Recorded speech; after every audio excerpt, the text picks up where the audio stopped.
welcome to the premiere of Simply Single, a weekly talk show for discussing issues that face singles, but from a Christian standpoint. I'm Patty Conwell, and I'm here at Cafe 153 in Huntsville, Alabama, with some of my friends who are going to talk to me today. First, there's Mindy. Mindy grew up here in Huntsville, but she now lives in Guntersville. Mindy's a single mom, and she is excited to be here to talk with me today. Next to her, we have Angel. Angel's also a single mom, and she grew up in Washington, D.C., right? But she's been here in Huntsville for quite a while. And then next to her is Ruth. Ruth is originally from Brazil, and she's been in the U.S. for about 10 years, I think.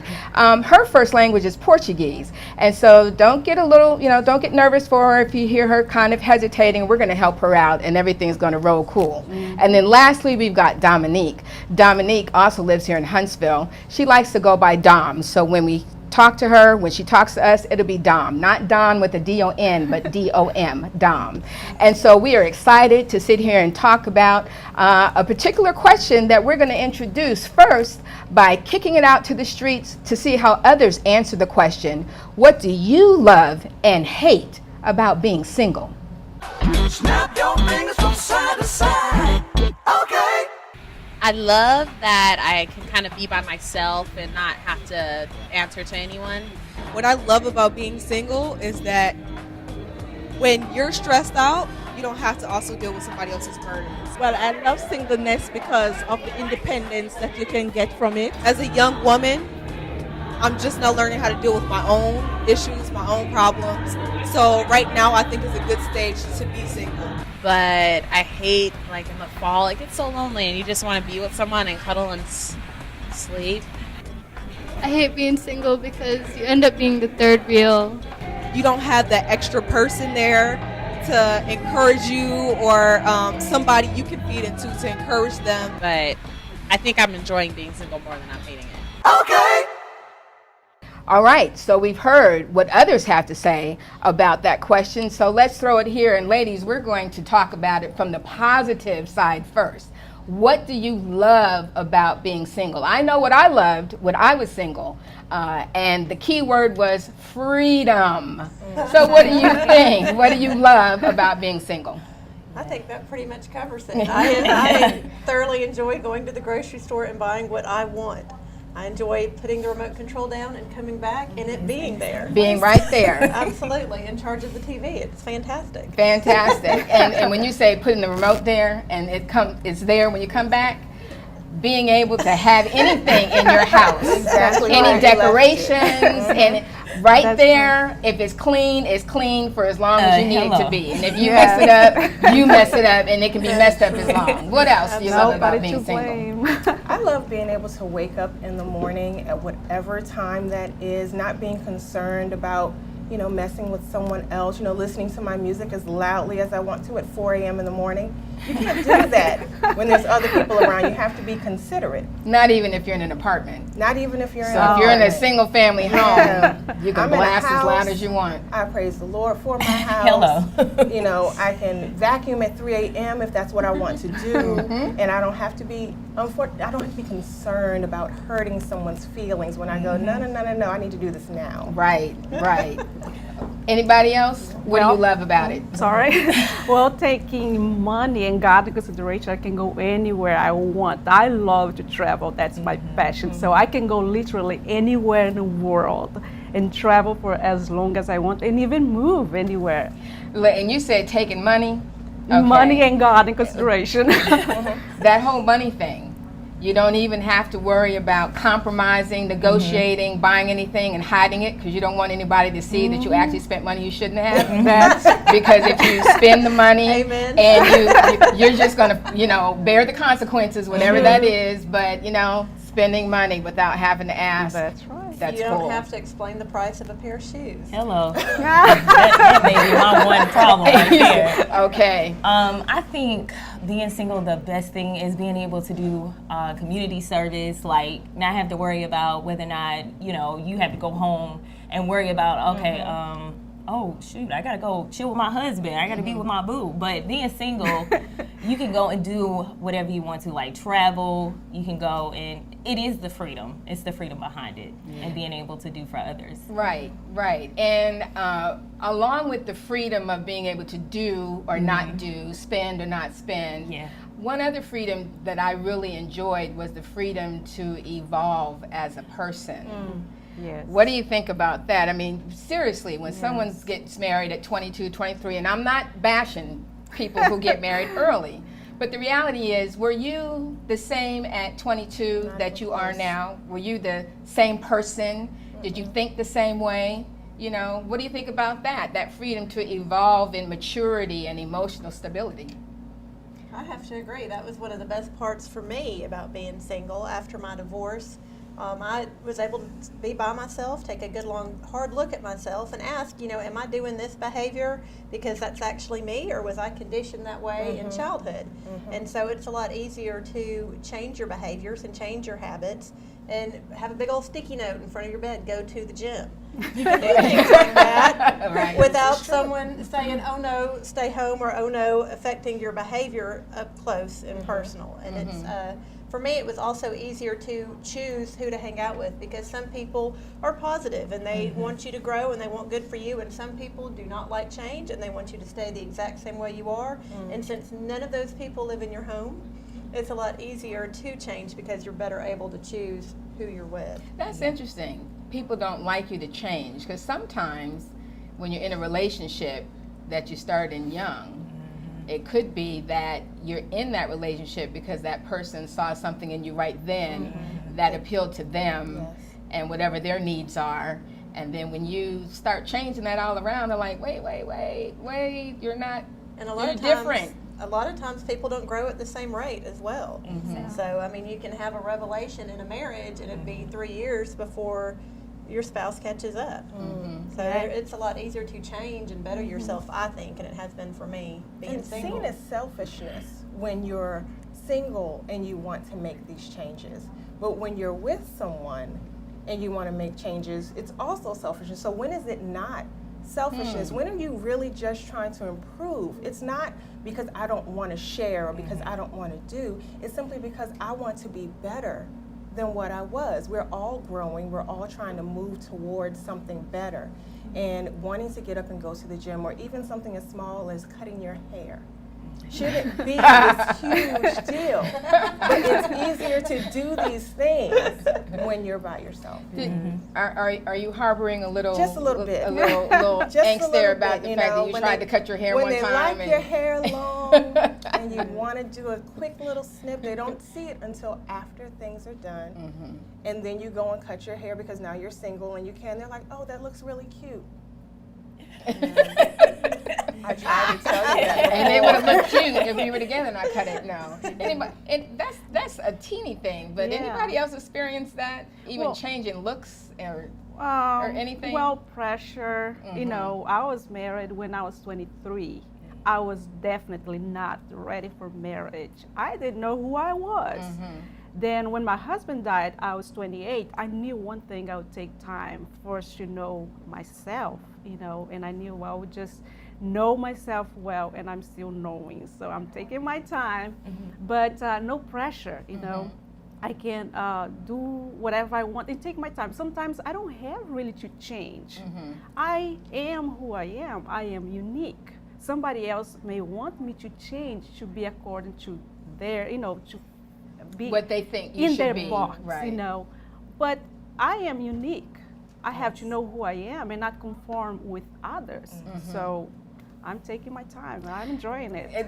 That's good, because so you've basically chosen to be single for Absolutely. one main purpose of getting to know you. That's right. I'm going to school. I'm doing all that I dreamed to do, what I could not do when I was married. So I love being single for now.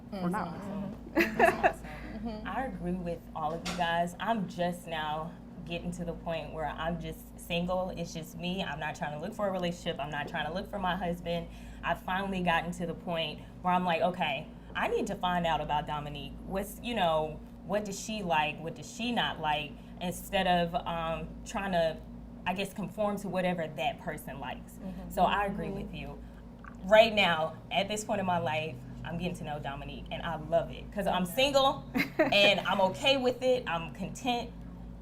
Awesome. Great. Well, look, we've got to take a break. You've heard what we think about the positive side of being single, and when we come back, we're going to look at the other side of the coin. Stay with us.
Welcome back.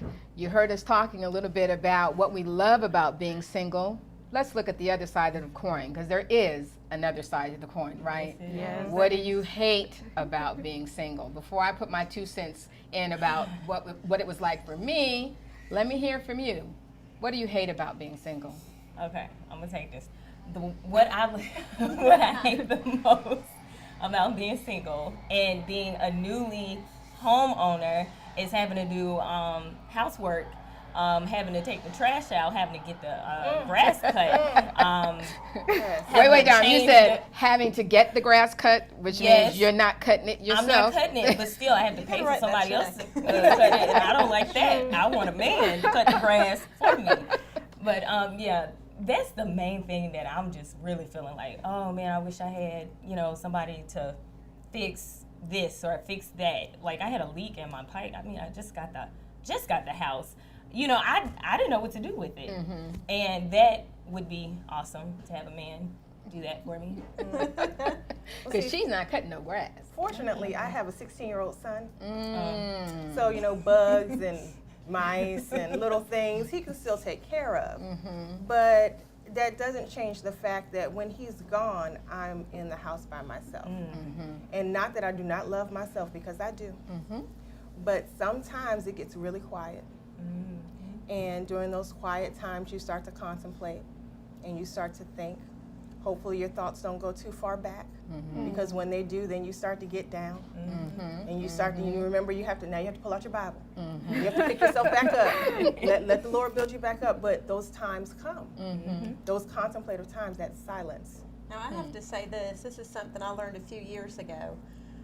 I used to hate being single a few years ago, and I had this revelation that it wasn't that I hated being single, I hated myself. And I grew up with a very negative self-image. Mm-hmm. So I didn't want to be with me. And so I was constantly going out, constantly being with people. Yeah. And God stilled me at one point, and I had to mourn some things that I had been told about me that weren't true. Yes. Some lies I had believed. And God is good. And I can now be by myself and be okay and sane. And I like myself. Yeah. So I can spend time reading a book or cleaning a house and not have those negative thoughts, what's wrong with me, I'm alone. Mm-hmm. And that's been my experience. So those times don't come nearly as often as they used to. Yeah. And that was something I had to learn, was to not just like myself, but also love myself and think good things about myself. Amen. Oh, I do miss somebody to cuddle with. Boa, you do too. I know you. Yes, especially weekends. From Monday to Thursday, okay, I'm very busy. But when weekend comes, I need somebody. I really want to go out to have fun. Just share my dreams and go for a dinner, and I miss that. I was married before, so I know the other side. Right. I miss having someone to cook for. I like cooking and to go through the whole process and then no one's there and then you've got to do the gotta dishes. waste all that food. Yeah. Because I feel like normally if I you're the cook, I cook. shouldn't have to You do shouldn't the have to do dishes. dishes.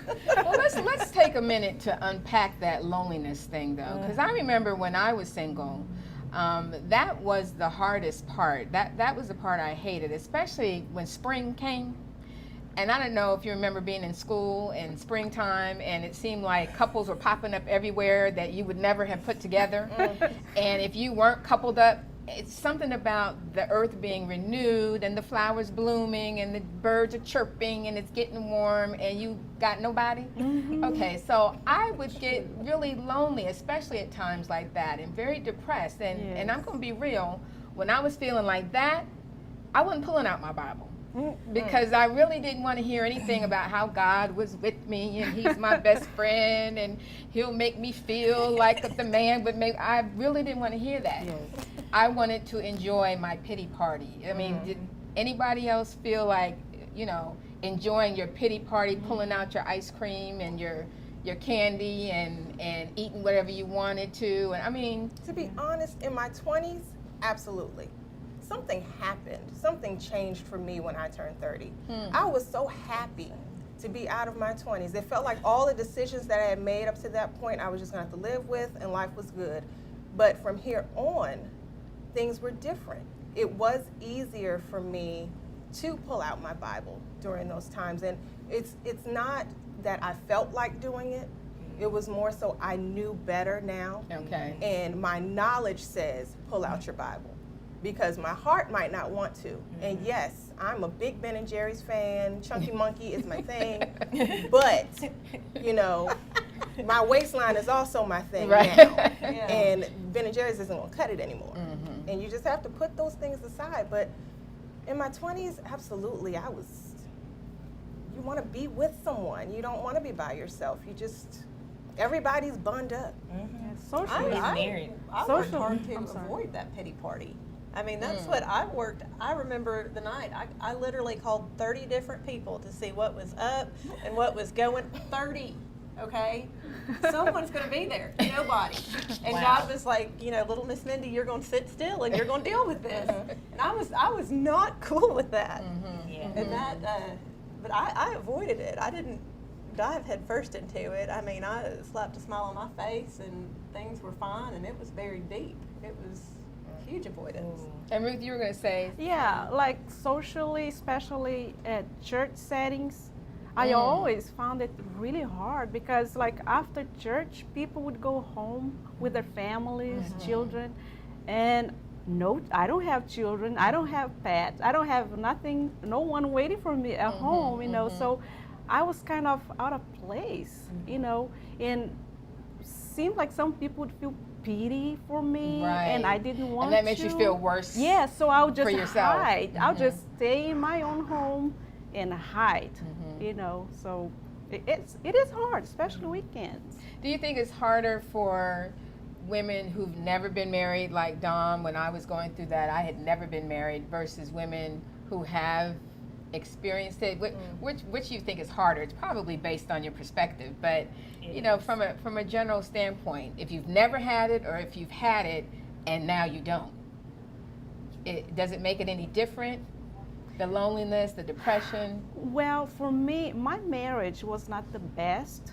So I'd rather be alone and having hope and can change the situation than be alone in a relationship and cannot get out. So. Well, I have to admit, I enjoyed my pity party. I reveled in it. And, in the dark, listening to love songs to remind me that I had nobody. But of course, you got to climb out of it, right? Of course. And eventually I would, and get the Bible and all of that, So that's the reality, and that's our reality. There's the love side and the hate side to being single. When we come back, we're going to have a guest join us who can give us some tips about coping or about using the time wisely while you have it. Stay tuned. 1 in 4 households. 40% of all women have never been married. Wait! Don't get way down in gloomy facts. Download this new ebook by Patrice Thomas Conwell. Follow her journey to accept and appreciate the single life. Nobody ever told me I might not get married. One woman's journey to acceptance. Available at these retailers and more. Welcome back. You've heard us talking about what we love and hate about being single. Actually, I should say what they love and hate about being single, my friends, because as you know, I'm not. But with us now, we brought in an expert because we want to make sure that we've got some resolution to what we've been talking about. And so Dr. Renee from Huntsville, Alabama is joining us. Dr. Renee is a psychologist and a licensed marriage and family therapist. So Dr. Renee, welcome. Thank you. Thanks for coming and joining us. And you've been listening to our discussion on both sides, what we love and hate about being single. As a therapist, what do you think about some of the things that you heard? Well, they've been very enlightening, I'm sure, to the audience, and it was very well balanced.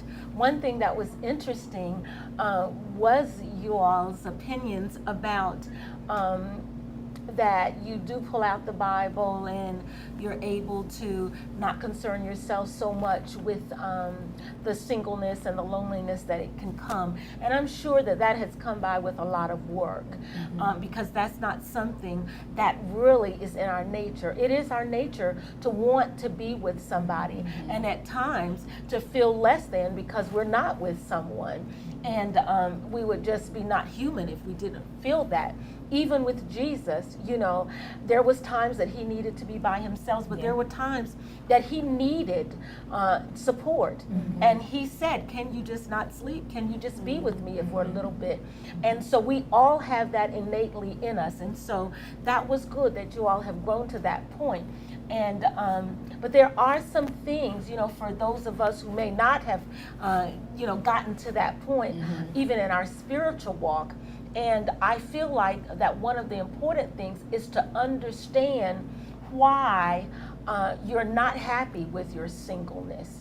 Why is it? You need to understand, is it because of my background in life? I was maybe a child of 12 and I'm accustomed to having a lot of people, or I don't feel complete without a person, or it has to do with my self-worth, or things of that nature. You've got to understand why. Because if you don't, then you will always, when you do get into a relationship, it will not be what it needs to be either.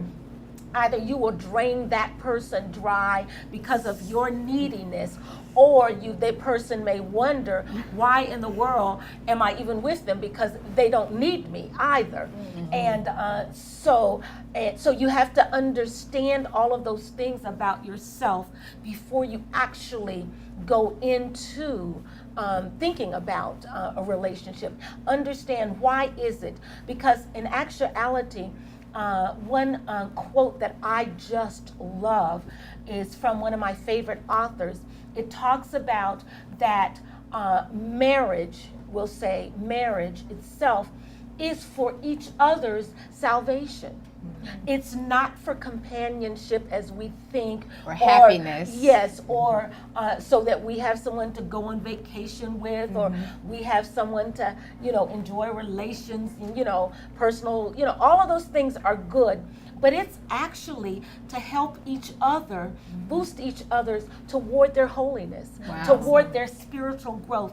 So whenever you understand that, you're going to see a relationship in a whole different way. And you're going to have to bring something spiritually to the table as well.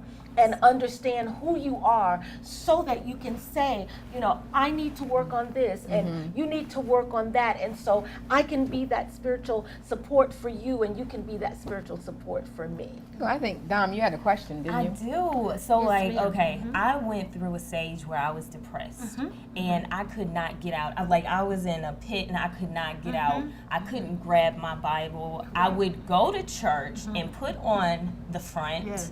Like everything is okay, but when I go home, I'm in darkness.